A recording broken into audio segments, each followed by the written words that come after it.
Hey there, thanks for listening. I'm Victor Deonda. And I'm Darian Davis. And welcome back to FilmLoop. This is our second episode. So far, we've had a really good time. Hope you've enjoyed listening to our rants and raves on the various movies that we've grown up watching. Oh, yeah. It's been incredible. I didn't think I'd have this much fun. It's been good. It's been great. Yeah. I mean, we knew we would probably lead to this point eventually. It was just a matter of time, right? Right. You know, the first time I think we met and we talked about movies, and then we're like, wait a second, wait, you like that movie too? Wow. Yeah. It's like a great feeling when you meet somebody who's into the same things you are, and even if they're not completely in tune with what you like, you can introduce things to them. Yeah. That's the funnest part, right? It's right. Like, you know, you've introduced things to me that I've loved now, like, you know, movies like Xanadu. Right. And I've introduced things to you. Like Good Burger. Good Burger, yeah. That you've, you know, enjoyed. So it's going that back and forth, you know, and we've been doing that since we met. Right. Yeah. And it's like making mixtapes for each other. You know, It's like, oh, have you seen this? Oh, no, you got to see it. Let me let you loan it to you. I've got a copy of it here. Yeah. That's basically what it playlists. is. Right. Playlists or mixtapes in my world. Right. All right. So let's get started with episode 2 then. What do you think? Let's do it. All right. Woo woo.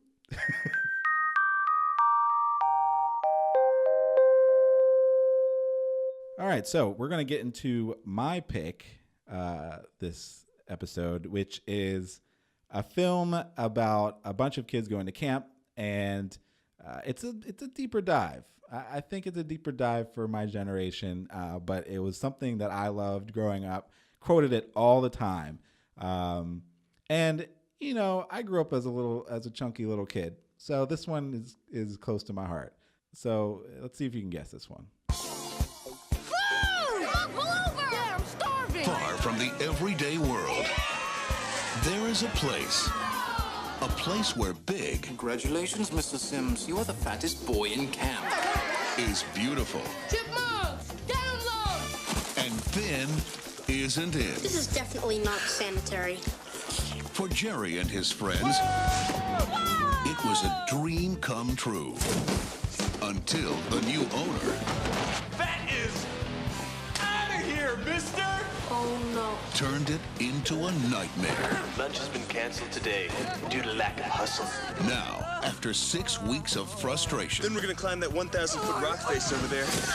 starvation, There isn't a gummy bear left in this entire camp. and humiliation, Nice swing, you fat tubbo. Everyone having fun? Jerry's out to do something far more important than lose a few pounds. I have a plan. He's out to gain respect. What is going on? You can't kidnap the owner of a camp! Welcome to the annual Apache Relay. We're as good as anybody. And it's about time we started acting that way. Take him down, Cappy.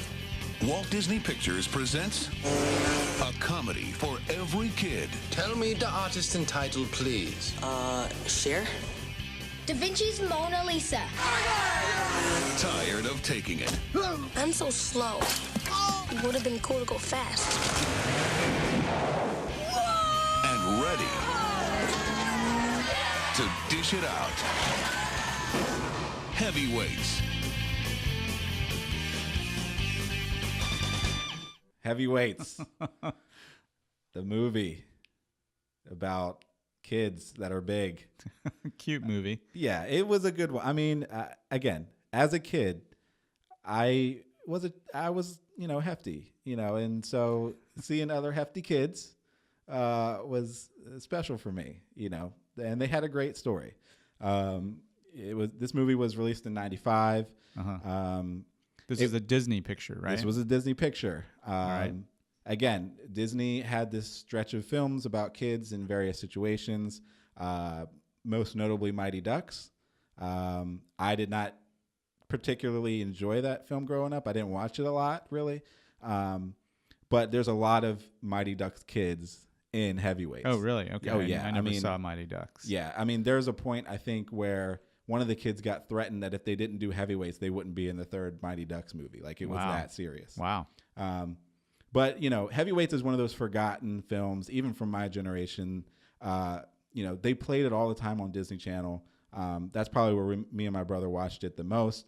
And being a big kid, there's a lot of tropes and funny things about it. And I feel like, it might be a little insensitive in terms of like some of the things they come out with in this film. But, we loved it because it was one of the slapstick comedies that just like, being big is beautiful, being a big kid isn't half as bad as a lot of people think it is. Yeah. Especially if you grew up big, you own it.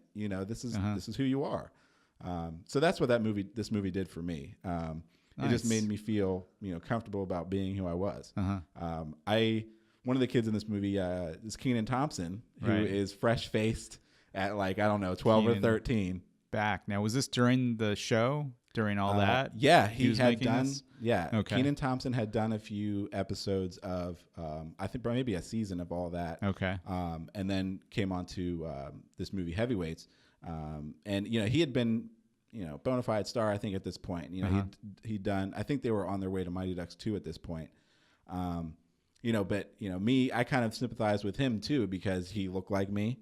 He was kind of big like me. Yeah. And funny enough, me and him share the same birthday. So really crazy. And this was co-written by Judd Apatow. So this is like the beginning of Judd Apatow. I think this was around the same time too. This was what, 95? Yes, 95. This is around the same time that Judd Apatow and Ben Stiller were creating the Ben Stiller Show. Exactly. Yeah. It's so interesting because this film has the beginnings of all of that kind of comedy group. I mean, Stephen Brill directed it. He went on to do a few things with Adam Sandler. Adam Sandler, thank you. Yeah, with Little Nicky, Mr. Deeds. Yeah. So that whole comedy group, they collaborated. This was one of their early collaborations, and you can see moments of their type of comedy, flashes of that in this film, which I think is so interesting. It's like it's kind of like how they got their start, and you see how they're able to kind of experiment with different jokes and different ideas. Oh yeah, and it's Ben Stiller, like it's the origins of his Tony Robbins character, which he went on to do on the Ben Stiller Show. Tony Bobbins, like the motivational speaker who he also did in who was overweight and then lost all this weight. He also did that in Dodgeball. Yeah, exactly. Yeah, and that Tony Perkis character. So just to kind of give a general overview of the movie real quick. It's a kid named Jerry Garner, played by Aaron Schwartz, who shows up in Mighty Ducks. Okay.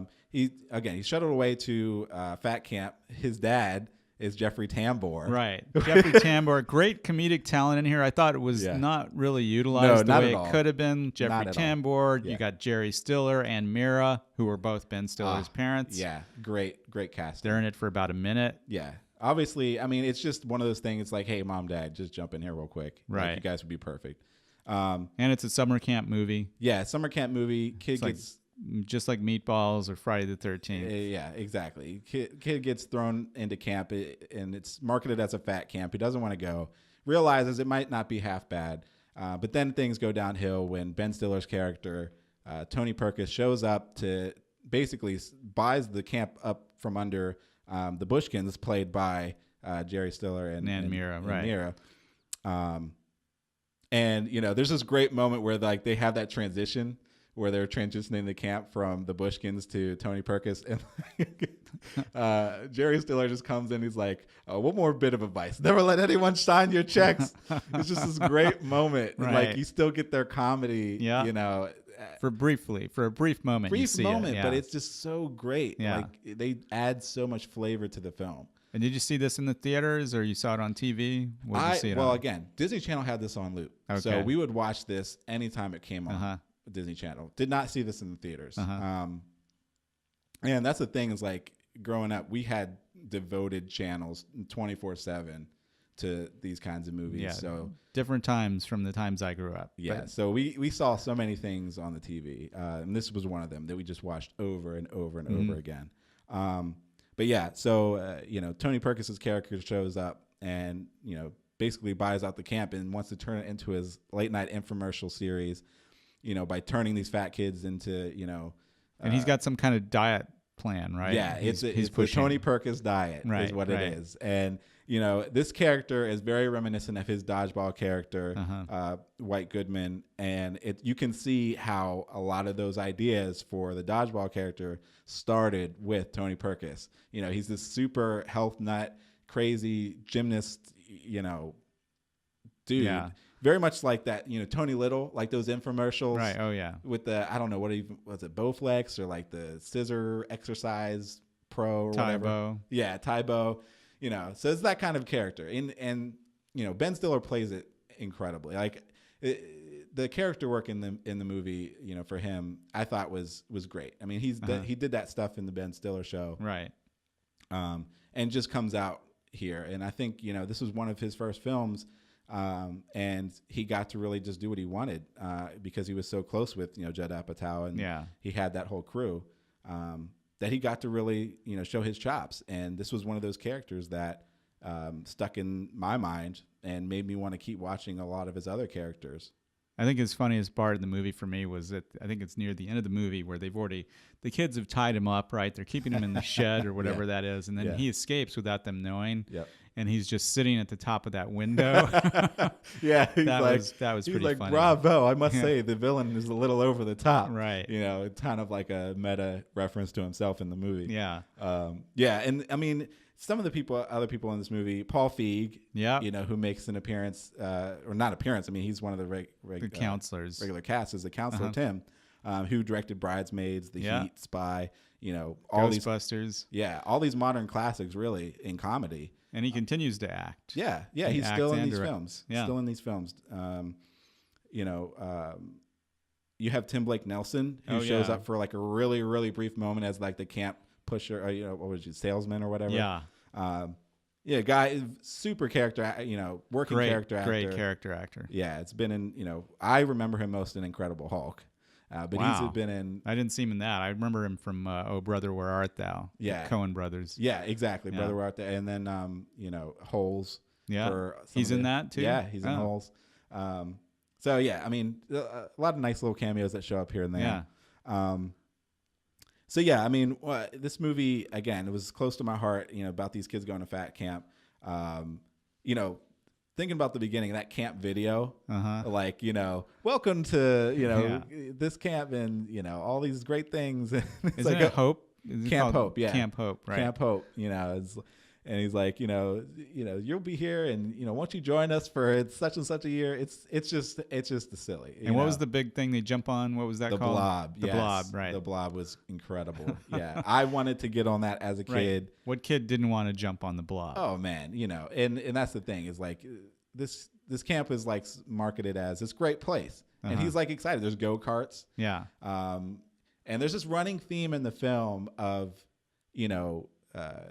Jerry, the character, wanting to go fast. Right. He's slow. You see in the beginning he's chasing after the bus. Yeah. He just has a hard time just being big in terms of him wanting to run and wanting to be fast. Yeah. And they have this actually this kind of interesting script work that they're doing with this whole metaphor of wanting to be fast, because when he first gets on the plane, the air hostess.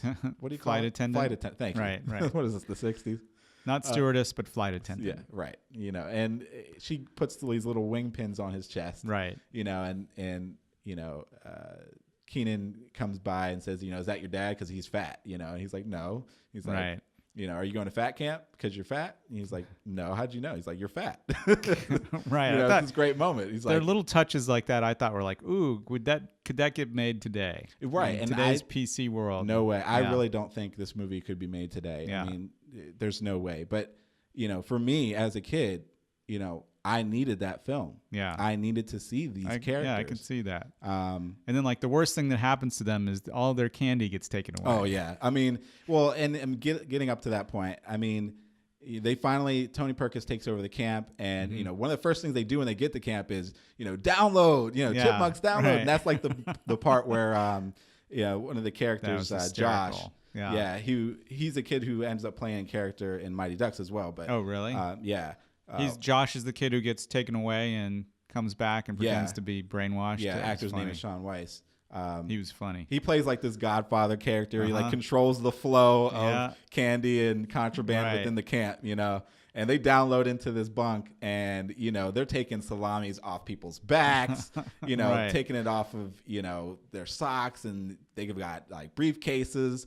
You know, they've got the U.S. dude and the British dude like comparing candies. You know, it's just intense. Like they've got it. They're hiding it in the bedpost. They're hiding it under floorboards, everywhere they can think of. You know, and Ben Stiller's character takes that stuff away, and it's just this great moment where you know, it's like they found their stash. You know, there's a point where he's like patting Keenan's character down, and finds like, I don't know, like a salami or something in his leg. You know, it sets up that other great scene where they have to sneak into Ben Stiller's bungalow, his cabin, to get the candy back. Yeah, exactly. And camp becomes hell for these kids. Like they hate it. You know, there's a point where Josh basically, you know, messes around with, you know, the Ben Stiller's character. And it's just like, you know, he said something like, I didn't know I was messing with a man at some point. And Ben Stiller's like, you know, you better watch your back, basically. Yeah. And, you know, the next day, that character is gone. Josh is gone. He has disappeared. And the kids don't know where he went. The kids don't know where he went. And, you know, there's a whole montage where the camp is shown as just being just hell for them. Yeah. They have to do these weigh-ins. They don't like it. And there's a point where Jerry is writing home to his grandmother. And he's like, "Grandma, please pray for us. Camp is so horrible." There's a moment during that where Tony Perkins is a classic line. He's like, you know, camp is canceled, or lunch is canceled today due to lack of hustle. Deal with it. You know, it's just like that moment where it's just like, we're going to get you in shape because I need to get this infomercial done. And it's the classic screenplay, you know, format where it's like it's the all is lost moment. Yeah. These kids think there's nowhere, it's not going to happen. Their lives are over. Yeah. They have to start losing weight. And then you've got the classic other cliche, you know, stereotypes of movies from the 80s as well, 90s.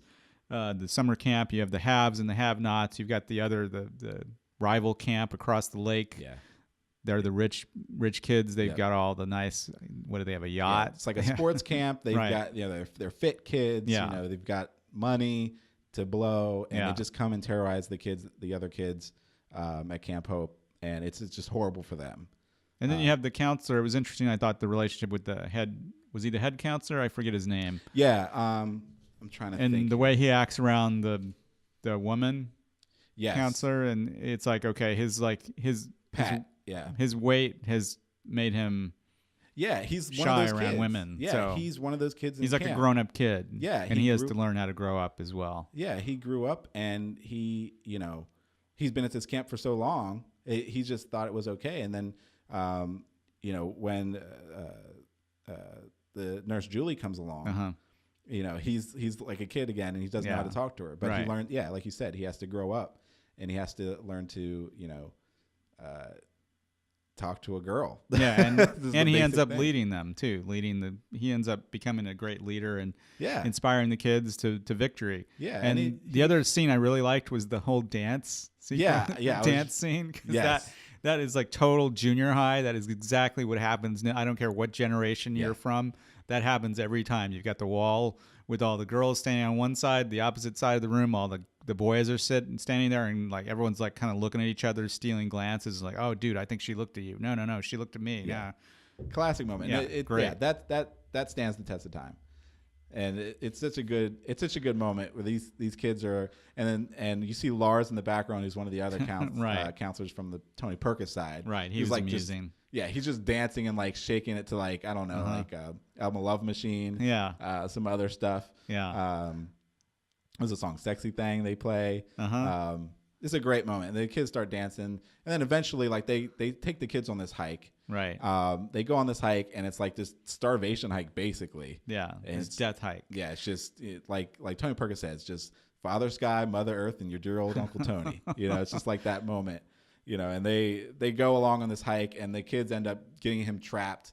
He gets destroyed in this hole. They end up tricking him by, you know, making him do sit-ups, and basically they moon him. Josh pulls his pants down. And he gets a full face of Josh's butt. And it's, basically the movie resolves itself 15 minutes before it's over. Right. And it's like, okay, well, the bad guy's gone now. They end up, revealing him for all the horrible things he's done at this camp. And, well, you know what? We didn't have enough action in this film. So let's put a 15-minute, Apache relay where the kids end up beating the... I felt like that kind of came out of nowhere. Like, it was kind of dragging for me, the movie. Like, second act was like, okay, where is this going? Oh, wait, there's an inspirational relay that they have to do now. Well, they kind of mentioned that at the beginning. Well, yeah, because once they set it up. Yeah, once they get free from Tony Perkis's, grip, they have this food orgy, right? Yeah, and they, in the middle of camp, and they just like food flying everywhere, just like squirting, Miracle Whip everywhere, and funny. Hot dogs and stuff. Yeah, it's just disgusting, the most disgusting. And people who would complain about this film probably would point to that and be like, this is just a horrible thing. That would it's not just fly. Like gluttony. Yeah, it's just kids just gorging themselves, and there's this huge food coma the next day. Oh yeah, it's classic. And Pat gets lucky. They don't mention it, but Pat gets lucky. I mean, there's a point. The night before where they start doing all the orgy stuff at the night before. The nurse Julie is like, "No, Pat, stay with me." Oh, right, right. Yeah. So the next morning he's all fresh faced, ready to go. He's like, "We're gonna get our act together, guys." He's got some pep in his step. Oh yeah, he's got some pep. But nice. Beyond that, it's just like this. Again, it reinforces the theme that Jerry gets to finally have that moment where he can fly.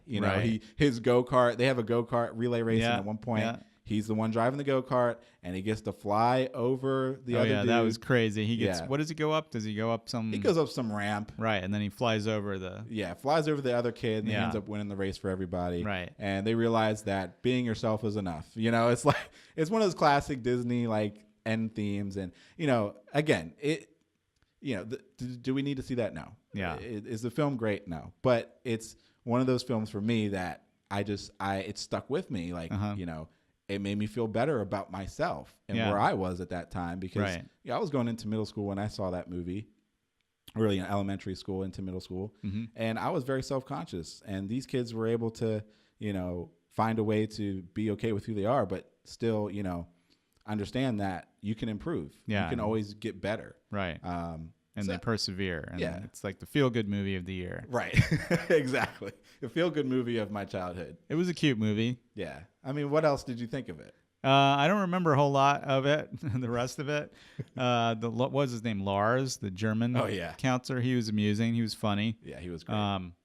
It reminded me of Meatballs, and there's a lot of other camp comedies. Yeah, very much out there. Camp Nowhere, stuff like Wet that. Hot American Summer to some extent. Oh yeah, not quite. Right, not quite. And then you see Ben Stiller comes back as Tony Perkis's father. Yeah. At the end. Yeah, when he comes to pick up his kid, and he sells the camp back to, doesn't he? Or he doesn't sell it back, but he lets Pat run it. He lets Pat That's run what it. he does. Yeah. And Pat gets his redemption. Right. Yeah. Yeah. But again, I mean, do you need to see this movie? No. If you want to see the beginnings of Ben Stiller's career and see how his outlandish characters get their start, right, this is the film to see that. Or early Judd Apatow, his writing. Absolutely. I mean, the kids were great. The kids were likable. Oh man, they were great actors. I mean, I feel like one of the things that me and my wife always say is like, these kid actors, you can't get as genuine as they got then. No. It's so hard. These kids are fighting so hard just to get an audition. Yeah. It's hard to get that genuine, childhood spirit, just like candid, frivolity, I guess. And how old was Kenan Thompson? Oh man, I don't know. He was probably like 12 or 13. Yeah, he looked like he was 9. Yeah, he was really young. He was really young in this movie. Wow. Yeah, but yeah, he had some big things to come. And was it a hit? Was the film a hit? Did it make any money? No, I mean it didn't make a lot of money. Again, this one opened to mixed reviews. It got a lot of play on Disney Channel just because it was a Disney produced film, but right.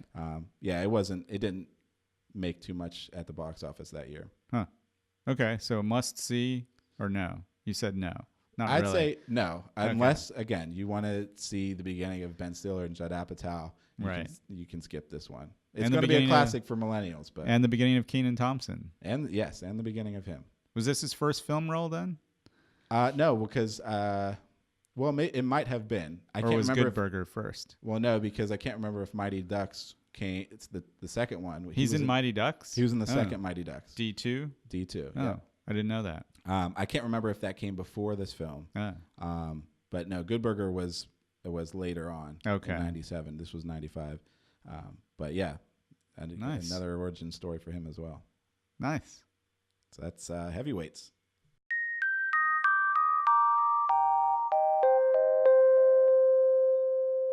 All right, for this episode, my pick is a movie that I sat through twice in the movie theater, believe it or not, back in the day when you could actually do that.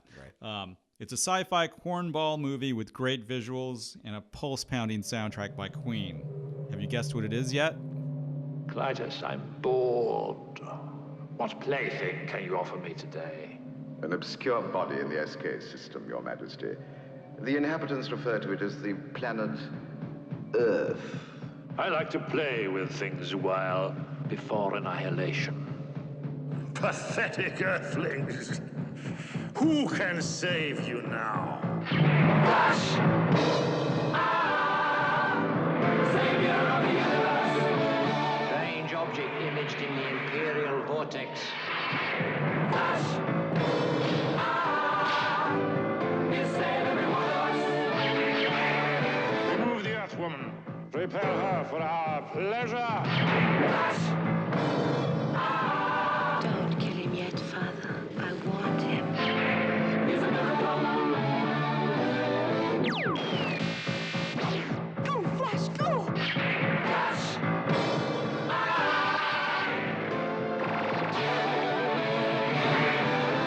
Flash!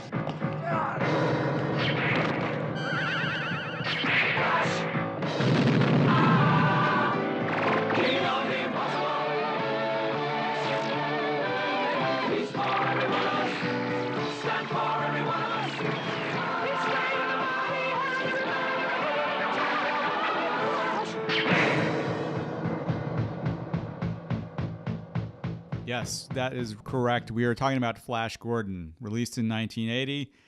This film was released when, at a time, Star Wars had just come out back in 77, 3 years before. Everyone and their mother was making a science fiction film, but nobody made a movie like this. Oh, man. You can get all of the, harken back, trying to kind of milk off of what Star Wars did. You can get that totally. So, and even, if you look back at the origins of Star Wars, George Lucas was inspired by the old Flash Gordon serials. These were made in the 30s with Buster Crabbe. They were done on an episodic basis. Like at the end, he would get in trouble and be like, "Oh, will Flash Gordon make it out of this alive? Stay tuned till next week." You'd get that all the time. He actually wanted to make Flash Gordon. He couldn't get the rights because the rights were snatched up by, guess who? Dino De Laurentiis. If you know who Dino is, in the 70s and 80s, he was like a mainstay producer. He brought all kinds of great films to the theater, including like King Kong from 1976. Wow. Even Blue Velvet.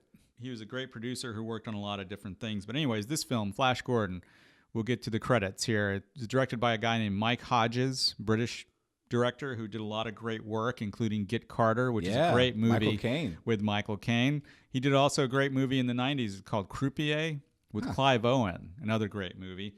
The screenplay for Flash Gordon was co-written by Lorenzo Semple Jr., who was a writer on the original Batman TV series. Oh, yes. Okay. He wrote some other great movies like The Parallax View. He also wrote King Kong.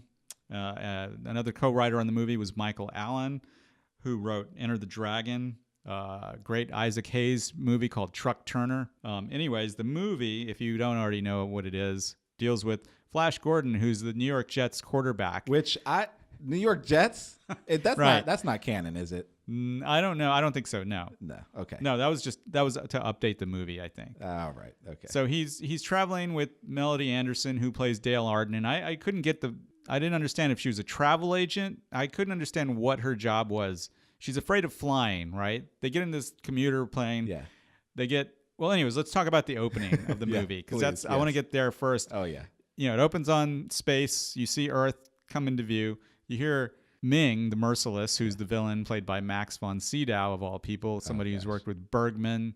He's worked with Woody Allen. Classic actor. Great actor. He says, "Clytus, I'm bored." which was actually going to be the original title for the 80s All Over podcast. So he's like, what have we got? What have you got for me today, Clytus? And Clytus says, oh, and it's an obscure planet in the S system. It's the inhabitants refer to it as Earth. And so Ming's like, oh, how peaceful it looks. And then he has this control panel with all these buttons on it that he starts pushing that he can like create natural disasters on the planet. Yeah. And then Clytus says, why does one button say earthquake? Yeah, exactly. Shouldn't it just say quake? That's a flub, yeah. Because he didn't know the planet was called Earth. Clytus has to tell him, oh, this is a planet called Earth. Mm-hmm. And he's got a button that says earthquake. Yeah. That was a flub. I mean, he can't. It's too much work to push the button. He has to use a beam from his ring to push it. Right. Yeah. Yeah, he wouldn't be a villain without his ring. So he starts unleashing all this terror on the Earth, different natural disasters, but they're not really natural. And then we see Topol. We meet nothing Topol. like the hot hail, though. Right, hot hail. The hot hail is great when it falls into that puddle of water. Yeah, somebody's just throwing it into the exactly. It's like a chunk of dry ice getting thrown in the puddle. Yeah. Then Topol comes along playing Dr. Hans Zarkov. Now I don't know why Topol is in this movie. You know, he was the guy from Fiddler on the Roof. Mm. You know, talented singer, talented actor. What he's doing in this movie, I don't know, but he makes it a great Hans Zarkov. Yeah. So he's a little bit crazy. He's trying to get his assistant to go with him in this rocket up to the moon to fight Ming. The guy doesn't want to go. Yeah. It's a great moment. He's like, where is your spirit? Right. It's like, don't you have any spirit? He's like, no. So Flash and Dale crash land near his laboratory. He kidnaps them, basically forces them to go into the spaceship at gunpoint. They take off. Now they're like floating in space. He's like, don't strap yourselves in, the G-forces will kill you, or whatever. He looks quite constipated in that scene. Yeah, they all do. Well, the red pedal. Yeah, the red pedal, and then Dale and Flash are getting hot and heavy. Yeah, doing a lot of petting over there. Then they all pass out, and then they enter Mongo space. They go through a wormhole. It seems like they get pulled in. And then the movie just goes off the rails. Yeah, well, if it hadn't already, it was off the rails onto another track and then off the rails again. And so then they get brought to Mingo City, which is on Mongo, which is where Ming the Merciless rules, and it has all these moons around it, right? And those represent the different kingdoms of Mongo. One of which is the Voltan. Well, there's Prince Voltan, or is he a king? I can't remember. Brian Blessed. Yeah, king. Who's a great British actor. There's tons of British actors in this film. Brian Blessed, who did the voice of Boss Nass in episode 1. He was on Doctor Who. Then you've got a young Timothy Dalton playing Prince Baron of the Tree Men. Great role. You've got Richard O'Brien is one of the Tree Men. He was Riff Raff in the Rocky Horror Picture Show. The lovely Ornella Muti, who's an Italian actress. She plays Princess Aura, Ming's daughter. And can we talk about her pet? And you know what his name was? Yeah. Deep Fellini. Roy. His name is Deep Roy, the actor, and he was a talented little person actor. Was in a lot of movies. Yeah. Can I just say for the millennials out there, you would know him best as Oompa Loompa from the remade Charlie and the Chocolate Factory. I mean, I looked TV. I was like, is that Deep? Is that Deep Roy? That's him. He showed up. That was great. That was a great moment. Indeed, it's Deep Roy, and his name, I think. Fellini. She's like, come along, Fellini. And I think that's a nod because actually De Laurentiis wanted Fellini to direct this film. Didn't happen. Yeah. This movie has everything. It's got cat fights. It's got a public execution. It's got a duel to the death on a spinning disc with spikes on it. I mean, what more could you ask for? Yeah. So yeah, I saw this in the movie theater. I saw it twice. So I sat through it twice. The first time I actually told my parents, maybe I rode my bike to the movie theater. I don't remember, but must have been because I sat through the first showing and I was like, this is awesome. I'm going to sit through it and watch it again. So that back in those days, you could just sit in the movie theater as long as you wanted. Did you pay twice? No, I did not. I paid once. Yeah. Mm-hmm. So I had to sit there and they would come in and clean the theater in between showings. And then I watched the second showing, but I think I saw it a total of 3 times in the theater. Nice. Yeah, you can't get away with that now. There's no way. No. And I had the soundtrack album, Queen. Sweet. How can you go wrong with Queen? Oh, no. That pounding theme song. Flash. Ah. Yeah, it's great. Exactly. And, some of the special effects, the sets were awesome. Production design was a guy named Danilo Donati, Italian guy. who also worked with Fellini. A little heavy-handed on the color theme there. Definitely, it's very comic booky. Yeah, it's very comic booky, and there's red and gold or yellow, whatever you want to call it, everywhere. Even the villains dressed. Oh yeah, and like Ming, Max von Sydow as Ming. He plays it straight because he knows that the costumes and the sets are doing most of the work for him. He doesn't have to do much. And I mean, he gives in like a stage performance. I mean, that's some high quality stuff. Some of his small, reactions and like just like the twist of his mouth or like a snarl, and that's like all he needs to get across what he's trying to say. It's just brilliant stuff. Yeah, and so Flash, unites all these different kingdoms to fight Ming. And there's some hysterical sequences. There's like the football sequence at the beginning of the movie where they're throwing Zarkov's throwing the eggs at him, and just people are knocking out the guards and stuff. Can I ask you a question? Silly. Who are those silvery, shiny pillowcase people? Right. There's a point. I know they're little people though. Yeah, there's a point where the guards like falls from passing the football and he like pokes him in the butt. Yeah. This is a great moment. Just silly humor, comic book humor. The dialogue is very stylized, very comic book like. Well, there's another great moment too. Great scenes. Yeah, I loved where Princess Aura was whisking him away after he was resurrected essentially, and she kisses him and he's like, "How does this happen?" She's like, "I like you." Right. Yeah. Basically, that's why it happened. I willed you to be alive. Exactly. And then she's like, I'm taking you away. He's like, I don't want to go away. I want to save my friends and save the earth. It's like we got it. We know what your mission is. You didn't have to. Okay, thank you. Yeah. Thanks for that. Yeah, because she tells him earlier. She tells her father either, I want him. Yes. Like she wants to play with him or something. Yes, she wants a new toy, and he's take like, really? To her pleasure planet. Right. Basically. And basically, she's sleeping with everybody on the planet. Yeah. The guy who revived her, the doctor, is like... The doctor, right. He's like, take me. I'll be waiting for your call, basically, is what he says. My secret pleasure moon. Yes. Mm-hmm. And then there's a great scene where she's being tortured, remember? Oh, yes. Not the boar worms. Yes. Classic scene. Yeah. I also what about the lizard men? They're just crazy. Man. Those costumes. Those are great. The first moment where you meet one and they get zapped, right? Yeah. Like he just escaped. He was just trying to get away. You're not even going to take him back. Nope, just kill him. Yeah. Zap him away. Yeah. And then the doctor in that moment, that same scene, he's like, I have a gun. They won't know. Right, and the little ball thing that's hovering over them is like, oh, he has a gun? Oh, let me take that. Zap. Yeah.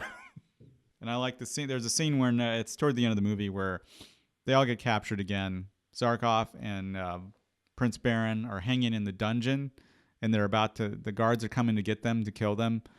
And Prince Baron, Timothy Dalton, looks over at Zarkov and says, tell me again about this man, Houdini. Oh, yeah, that's such a great moment.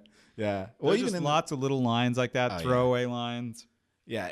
I mean, I don't know if we want to get there yet, but the final attack on the ship is, I mean, just things happening every which way. Right. I mean, the Hawkmen basically die. Yeah. such a great moment. Yeah. And you're just cheering the whole time. You just want to see them get what they came for, which is a defeat. This guy who's had, this grip on them forever. And I always wondered why the Hawkmen have wings that look like they're made of brass. Like, how can they fly with those things? They're like super heavy. Very true. But you know what else I wonder? There's a lot of DC ripoff here. Yeah. DC Comics. Oh, yeah. Hawkman. Ripoff. Yeah, Hawkman. But even the tree people, right? Did I get that right? Like Green Arrow? Green Lantern. Oh. I mean, you could make an argument for Green Arrow, but a whole mess of people dressed in green. And Flash, the name in general, and the colors that are associated with Flash Gordon. Yeah, I could see that. Yeah. I mean, I don't want to get into, too many conspiracy theories. I feel like I'd probably get my head chopped off in the comments, but I'm just saying it's a little suspicious. Huh. Well, I don't know how many of those characters were part of the serial. Oh, sure. Like Flash and Dale were. Dr. Zarkov was. Okay. So was Ming. Yeah. But Baron and Voltan, they may have been additions to the movie. Can we talk about Dale for a second? Sure. I mean, in one instance, I admire her, and in the other instance, I despise her as a female character. I mean, she is both brilliant and ditzy. Right. Definitely.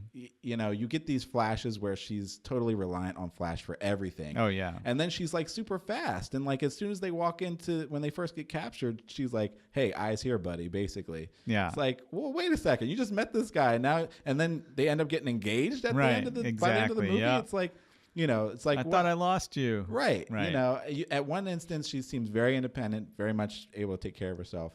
And the other instance, it's like she needs Flash for everything. So, you know, I think you can have that dynamic. You can totally be there. You know, I was not expecting her to be able to pick up a gun and start shooting without knowing, and just like karate chopping fools out of nowhere. Yeah. These guards who seem like they're related to Sand People because of those horrible squeals that they release. You know, I was confused on her character is all I'm saying. Not the best written female character. Not the best written female character, you know, but, you know, I think for those reasons, she's kind of endearing to me, you know, but, you know, I didn't care for the way she was written very much. No, not great. No. What about with the part where she's got she has some time with Flash before he's going to be executed? Oh, yeah. You got that great. Wizard of Oz moment with the hourglass, and she's like, it won't turn over. It won't turn over. Yeah. Well, and even the other prisoners in there, like, listening to them dote over each other. Like, they're making these, like, doughy-eyed looks like, oh, I wish I had that right now. You know? It was, one of the prisoners was super creepy. Like, there's a lizard man in there. And there's another guy with, like, this weird scraggly beard. He's super sweaty. Oh, right. Why he's so sweaty. It's just that's a ridiculous moment. Super sweaty. Yeah, super sweaty. But yeah, I like the whole the art direction. You know, it was kind of 30s Art Deco again. Yeah. You got the soundtrack, and of course the just some great lines. And you know, Brian Blessed is now for 30 years, I think 40 years, he's been doing this line, and it became a meme, and it's just been part of the culture. The whole Gordon's alive. Yes. That whole thing. He's done that a million times now. Oh, man. He's so great. And, at the end, the Hulkman forming thanks Flash in the sky. It's super cheesy. But it just commits. This film commits to everything it does. And it apologizes for nothing. No, absolutely not. And it doesn't need to. Right. It is what it is. It's just great. And, you know, the scene at the end with Max von Sydow's character, Ming, when he gets impaled by the ship, and he's got green blood. Oh it's great. Yeah, it's great stuff. Now, I don't know if we want to get here yet, but is it the end? I mean, when we get to the end of the film, question mark. Yeah, who picked that ring up? Who was it? Right, you know this now, but there was never a sequel made. But they were trying to. They thought that maybe there could be. Didn't happen. Yeah, because actually Sam Jones played Flash Gordon. Yeah. He had problems with De Laurentiis during the production of the film, and he kind of left before post-production. Believe it or not, apparently there was an actor that was a voice actor that was brought in to dub most of his lines. So that's not even really Sam Jones speaking. Are you kidding me? Wow. No. And they did a good job covering it up, but I can see, wow, that's interesting. Yeah, because you listen to him, you know, this movie's got a lot of fans, Flash Gordon, Edgar Wright being one of them, Seth MacFarlane, you know, Sam Jones makes an appearance in Ted, and then later in Ted 2, I think he marries them. Yeah. Then you get to hear what he really sounds like, Sam Jones. Not quite the same. Even Alex Ross, I don't know if you know, comic book artist Alex Ross, he did the cover for the DVD and the Blu-ray. Yeah, great cover. He's a big fan. One of my movie. favorite artists, comic book artists in general. He's a big fan of the film. Yeah, and so it's a crazy movie, all kinds of stuff going on, but it's campy and it's just funny, and it's close to my heart because it's what Star Wars. It's like a different direction that Star Wars could have gone in. Yeah, if you think about it, you know, what if George Lucas got his hands on Flash? You know, would that be, you know, the blockbuster that Disney would be producing, you know, 30, 40 years later, you know? Yeah, exactly. Well, and even, you know, the way that you see superhero films today, you know, how many influences do you see from Flash Gordon that translates back into, you know, the Avengers or things like that? Probably not much, but you know, a lot of those directors, Joss Whedon, you know, the Russo brothers. Yeah. Thank you. Yeah, the Russo brothers. You know, they've seen this film, and you know that, you know, they've gotten a lot of that in their DNA. Yeah, so it's been a big influence on a lot of directors. Like I said, Edgar Wright before. He actually said it was a visual influence for Scott Pilgrim. Yeah, and that carries straight through. Yeah. Same type of color palette, everything. And, you know, when I was a kid watching the movie, it was like crazy to be in this other world. Like, I'd never really watched the old serials because those were, my parents grew up watching those. Mm-hmm. Just to see the sets and the special effects. I mean, I'd read about this film in Starlog magazine, and this is when I was becoming a film nerd, coming of age and realizing how movies were made. And Starlog was the magazine of choice because it was telling you all about sci-fi movies that were coming up. And this is where I could read about a movie before it actually came out. And I read about Flash Gordon and, you know, its influences, where it came from. And so I was totally stoked to see this movie in the theater, and that's why I sat through it twice. Nice. Yeah. And I enjoyed it too. I mean, this is definitely a film I would go back to and watch again. I mean, it's just, there's so many classic moments. Uh-huh. It is what it is as a camp film. And, you know, I loved it. I mean, it was my first time watching it. I've heard of it. I've heard of it, you know, many, many times. And I've seen moments from it, but never watched it all the way through. So this is a movie that I'm going to keep with me in my, you know, in the back of my mind, especially as an influencer, just, you know, watching those moments, but also for the visual style. Nice. Keeping that with me. So thanks for not a movie that one to me. No problem. Not a movie for everyone, but I love to revisit it every once in a while. It's like a dear old friend.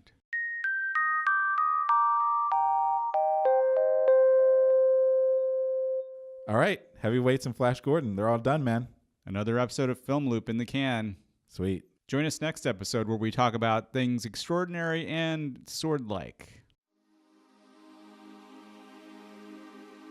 Well, that does it for another episode of Film Loop. Thanks for joining us. If you like what you heard, leave us a review on iTunes. It really helps us out a lot. For references and links mentioned in this episode, visit us online at filmloopshow.com. Don't forget to share your thoughts and comments and follow us on Facebook, Twitter, and Instagram at FilmLoopShow. We'd love to hear from you. Thanks again for listening. See you next time on Film Loop.